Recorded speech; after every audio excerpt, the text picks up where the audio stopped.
जरा तसव्वुर करें, आपके बिल्कुल करीब एक बहुत बड़ा गहरा आलमी वाक़या हो रहा है।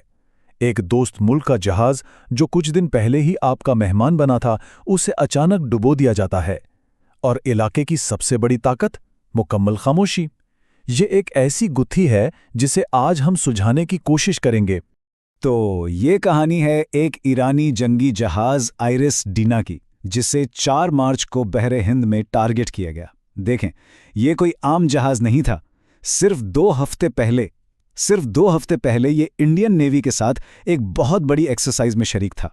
इस हमले में 87 ईरानी फौजी हलाक हुए, लेकिन इंडिया की तरफ से कोई ऑफिशियल रिएक्शन नहीं आया। तो यहाँ एक बड़ा सवाल पैदा होता है कि आखिर एक ऐसी इलाकाई ताकत जो बहरे हिंद को अपना बैकयार्ड समझती है, वो इस पूरे मामले पर चुप क्यों रही? चलें इसी बात को थोड़ा खोल कर देखते हैं।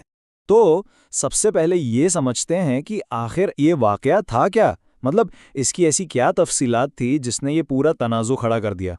17 फरवरी को इसी जहाज का इंडिया में ग्रैंड वेलकम हो रहा था, और सिर्फ 2 हफ्तों के अंदर 4 मार्च को इसे एक अमेरिकन सबमरीन ने टॉर्पीडो से डुबो दिया।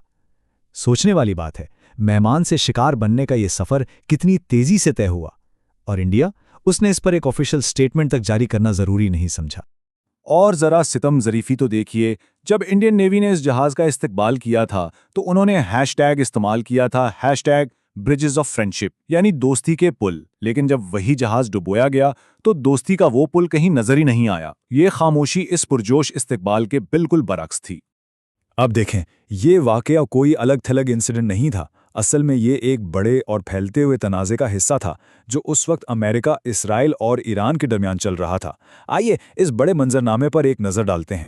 तो ये जो जंग थी ना, ये काफ़ी बड़े पैमाने पर फैल चुकी थी।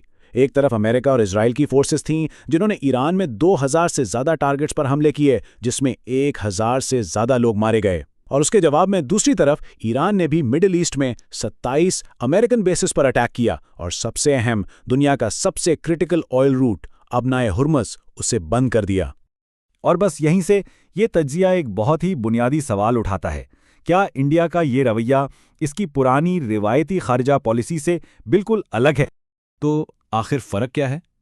देखिए, माजी में इंडिया ने हमेशा एक आज़ाद, इंडिपेंडेंट स्टैंड लिया है। मिसाल के तौर पर 2003 में वाजपेयी ने इराक पर अमेरिकी हमले की खुल्लम खुल्ला मजम्मत की। फिर 2011 में मनमोहन सिंह ने लीबिया में वेस्टर्न इंटरवेंशन के खिलाफ आवाज़ उठाई। लेकिन अब 2026 में क्या हुआ? मौजूदा हुकूमत ने खलीजी ममालिक पर ईरानी हमलों की तो मजम्मत की, लेकिन जब बात आई ईरान पर अमरीकी और इसराइली हमलों की, तो इस पर मुकम्मल खामोशी। ये जो जियोपॉलिटिकल फैसले होते हैं ना, ये सिर्फ खोखले बयान नहीं होते। इनके बहुत ठोस रियल वर्ल्ड नतीजे निकलते हैं। ऐसे नतीजे जो ना सिर्फ इंडिया की इलाकाई साख पर असर डालते हैं, बल्कि सीधा आम शहरियों की जेबों पर भी भारी पड़ते हैं।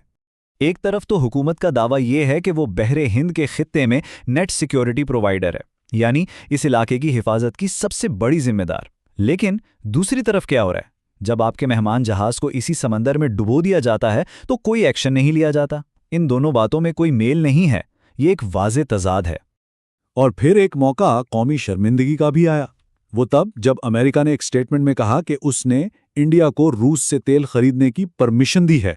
जरा सोचिए, एक खुदमुख्तार मुल्क को किसी दूसरे मुल्क से तजारत करने के लिए किसी तीसरे मुल्क से इजाजत लेने की जरूरत क्यों पड़ेगी? और इस सब की कीमत आखिर कौन चुकाता है? आम आदमी। ये जो 60 रुपए का नंबर है, ये उसी जियोपॉलिटिकल अदम इस्तेहकाम का, उसी उथल पुथल का बिल्कुल सीधा नतीजा है। LPG सिलेंडर की कीमत में हालिया इजाफा। तो यहाँ फिर वही बुनियादी सवाल सामने आता है, आखिर इंडिया की पॉलिसी में ये तब्दीली आई क्यों? ये जो तज्जिया है, ये इसकी कुछ मुमकिना वजूहात की तरफ इशारा करता है। तो आखिर वो क्या चीज़ें हो सकती हैं, वो क्या मजबूरियां हो सकती हैं जिन्होंने इंडिया को ये स्टैंड लेने पर मजबूर किया? अब यहाँ कुछ बहुत संगीन और क़यास-आराई पर मबनी दावे सामने आते हैं।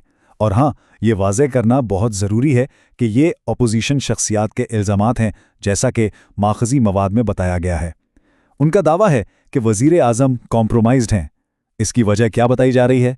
अमेरिका में अदानी ग्रुप के खिलाफ करप्शन के चार्जेस, जिनके बारे में कहा जा रहा है कि उन्हें ब्लैकमेलिंग के लिए इस्तेमाल किया जा सकता है। तो आखिर में ये पूरा तज्जिया हमें इस एक सवाल के साथ छोड़ जाता है, क्या ये वाकया सिर्फ एक वक्ती खारजा पॉलिसी का बुरहान है, या फिर ये एक बहुत बड़ी और लंबी तब्दीली की तरफ इशारा है?